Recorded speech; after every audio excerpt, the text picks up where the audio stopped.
चारों जानिब फैल रही थी। इस खुशबू में एक और खुशबू भी रच बस रही थी।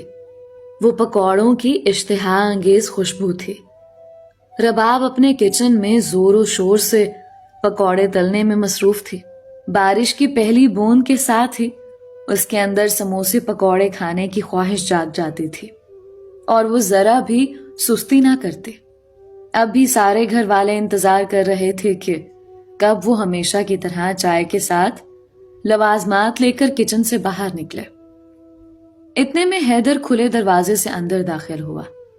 उसने बारिश से बचने के लिए सर पर अपनी किताब को पकड़ रखा था, मगर उसके बावजूद पूरी तरह गीला था।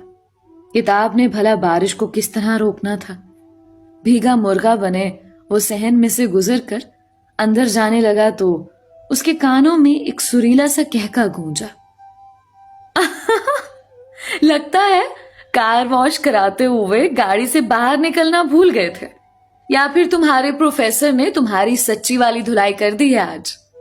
वो जो तेजी से अपने कमरे की जाने बढ़ा जा रहा था, उसे अपने पीछे रबाब की आवाज सुनाई दी।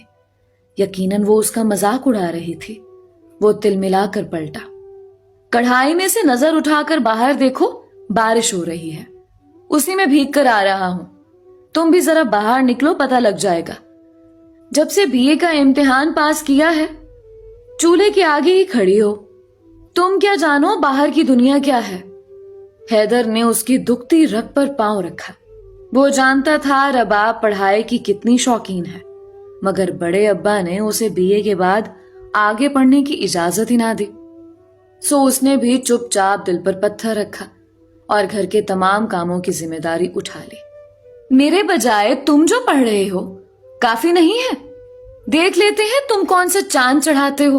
हैदर ने उसके तासुरात से जान लिया कि उसका वार कारगर रहा है, इसलिए मुस्कुराता हुआ पलट गया। अपने गंदे जूते बाहर उतारो, मैंने अभी घर की सफाई की है। उसे अपने पीछे रबाब की चीख सुनाई दी, मगर वो सुनी अनसुनी करता हुआ आगे बढ़ गया। बदतमीज कहीं का, मुझे घर के काम काज करने का ताना दे रहा था। अब देखती हूं मेरे पकौड़े कैसे खाता है। रबाब हैदर की चचा की बेटी थी। हैदर के बाबा और रबाब के अब्बू दोनों ही साथ रहते थे। जॉइंट फैमिली सिस्टम में पलने बढ़ने की वजह से, बजाय इसके कि हैदर और रबाब के दरमियान अंडरस्टैंडिंग पैदा होती, दोनों हर वक्त एक दूसरे के पीछे ही पड़े रहते। जब भी बोलते एक दूसरे के साथ यूं बोलते गोया जुबान पर कांटे आ गए हों। हैदर की अम्मी जब जब उन दोनों को आपस में लड़ते हुए देखती, बोलने लग जाती कि अल्लाह जाने इन दोनों बच्चों को क्या हुआ है। घर में दूसरे बच्चे भी तो हैं, मजाल है कभी एक दूसरे के साथ इस तरह लड़े हों जैसे ये दोनों लड़ते हैं। रबाब की वालिदा तो उसके बचपन में ही फौत हो गई थी। उसे हैदर की अम्मी ने ही पाला था, इसलिए रबाब के मुतालिक सारे फैसले भी वही करती थी। मगर आफरीन थी उन पर। देवरानी की बेटी को भी सगी मां की तरह प्यार दिया था उन्होंने। रबाब जैसे ही पकौड़े तलकर किचन से बाहर निकली, सामने ही लाउंज में सब घर वालों के साथ हैदर भी बैठा नजर आया।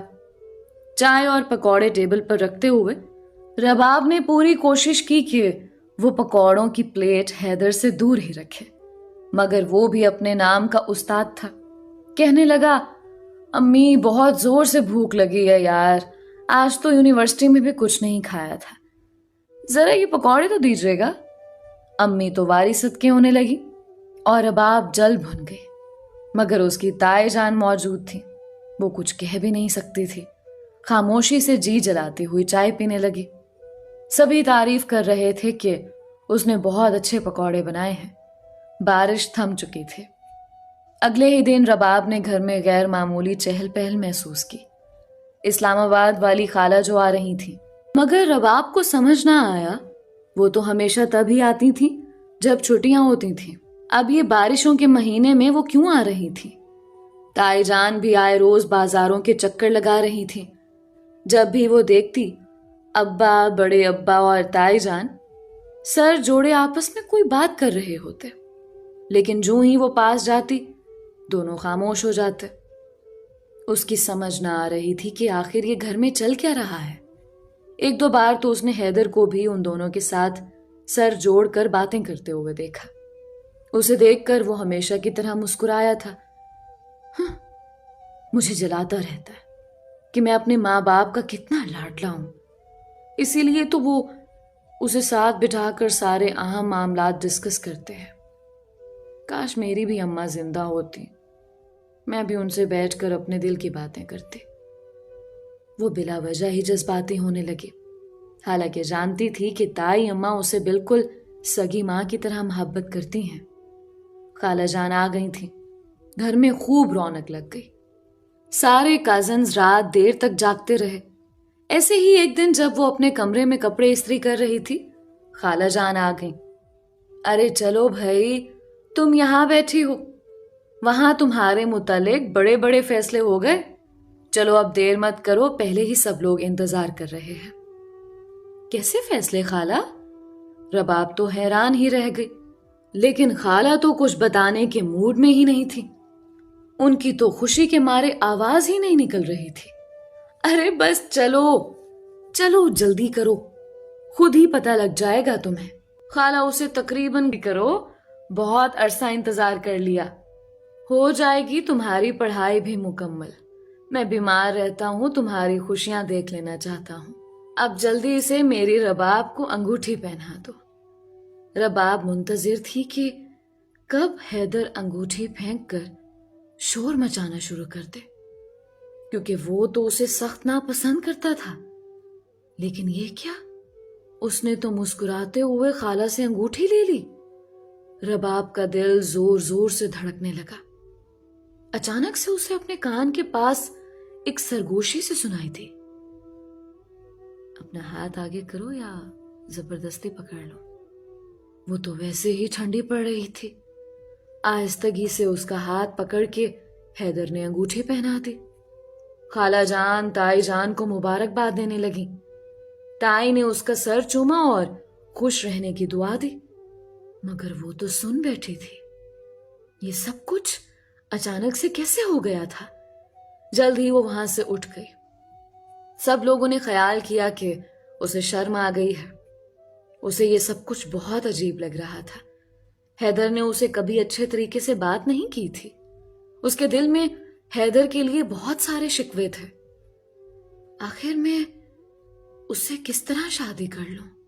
सीधे मुंह कभी मुझसे बात नहीं की नवाब ने, और अब कैसे दांत निकालकर अंगूठी पहना रहा था, जैसे इंतजार ही इसी लम्हे का कर रहा हो। अजीब सी कैफियत उसके दिल पर दस्तक दे रही थी। इसी वजह से वो रात देर तक जागती रही। कर रहे हो क्योंकि मुझे पता है कि तुम तो मुझसे शादी कर ही नहीं सकते। मैं तुम्हें जरा भी तो अच्छी नहीं लगती। रबाब की बात नहीं हैदर के चेहरे पर अच्छी नहीं लगती। तुम मेरी बचपन की मंगेतर हो और मैं हमेशा से तुम्हें चाहता हूं। बस वो तो तुम्हें छेड़ने के लिए हमेशा जिद किए रखता था, और वो तो आगे भी करता रहूंगा, क्योंकि जब तक तुमसे लड़ाई ना कर लूं मेरा तो दिन ही नहीं गुजरता यार। क्या हमेशा से तुम थी और आगे भी तुम ही रहोगी। जाहिर है अब इतने अच्छे पकौड़े बनाने वाली को मैं कहीं और तो जाने नहीं दे सकता था, जो फर्श पर मेरे गंदे जूतों के निशानात को भी खुशी से बर्दाश्त कर ले। तुम्हारे अलावा वो हो भी कौन सकती है? वो गहरी नजरों से उसका जायजा ले रहा था। रबाब शर्मा कर रह गई। उसे याद आया कि वो रात की उस पहर उसके साथ किचन में अकेली खड़ी है। तभी हैदर ने उंगली से उसके नाक को छुआ। वो कह रहा था कि मैं जानता हूं तुम्हें पढ़ने का बहुत शौक है, मगर अबू तुम्हें इजाजत नहीं देते थे, मगर मैंने उनसे बात कर ली है। उन्हें तुम्हारे यूनिवर्सिटी जाने पर कोई एतराज नहीं। निकाह के बाद मैं तुम्हें खुद अपने साथ यूनिवर्सिटी लेकर जाया करूंगा। तुम अपना मास्टर्स मुकम्मल कर लेना। अब तो यकीन आ गया ना तुम्हें मेरी मोहब्बत का। हैदर की बात पर वो बेयकीनी से उसकी जानिब देखने लगी। क्या वाकई बड़े अब्बा ने उसे इजाजत दी थी? अचानक से उसे ख्याल आया कि हैदर ने अभी क्या कहा था। निकाह के बाद उसे पढ़ाई की खुशी भूल गई। वो शर्म से सुर्ख हो गई। وہ تو بھول ہی گئی تھی کہ سامنے کھڑا ہوا شخص اس کا صرف کزن نہیں ہے بلکہ جلد ہی اس کا شوہر بننے والا ہے۔ اب وہ پہلے والی بات تو نہ تھی۔ اس نے جلدی سے ہاتھ میں پکڑا ہوا گلاس میز پر رکھا اور بھاگ گئی۔